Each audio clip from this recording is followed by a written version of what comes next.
కొత్తపల్లి సుబ్బారాయుడు ఇక్కడ ఈ సుబ్బారాయుడికి హత్యకి సంబంధించినటువంటి ఇష్యూలో క్లియర్గా ఆ పార్టీ అతని పేరేంటి, చంపిన అతని పేరేంటి, ఇదంతా తెలిసింది. కాబట్టి అతను ఎవరు ఏంటనేది తెలిసింది. లేదా రషీద్ హత్యలో ఏంటనేది తెలిసింది. పేర్లు కూడా ఉన్నాయి, వాళ్ళు ఏ పార్టీలో ఉన్నారు, అంతకుముందు వైసీపీ తర్వాత టీడీపీలోకి వచ్చారు. సుబ్బారాయుడు కేసులో శ్రీనివాసరెడ్డి అయినా లేకపోతే రషీద్ కేసులో ఉన్నటువంటి నిందితుడైనా సరే అది ఓపెన్ గా ఉంది. దాన్ని ఎలా కవర్ చేశారు, తెలుగుదేశం పార్టీ వాళ్ళు అదే వాళ్ళు వైసీపీ వాళ్ళే అన్నటువంటిది కవర్ చేసుకోవచ్చు.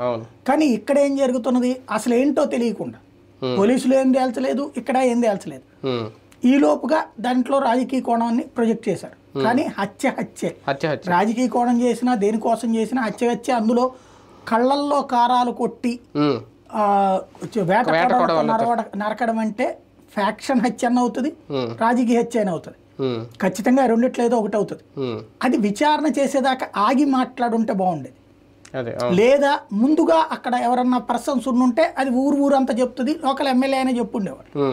కానీ లోకల్ ఎమ్మెల్యేకి రానటువంటి ఐడియా తర్వాత వచ్చింది అంటే ఇది ఫ్యాబ్రికేటెడ్ అనేది జనంలోకి వెళ్తుంది.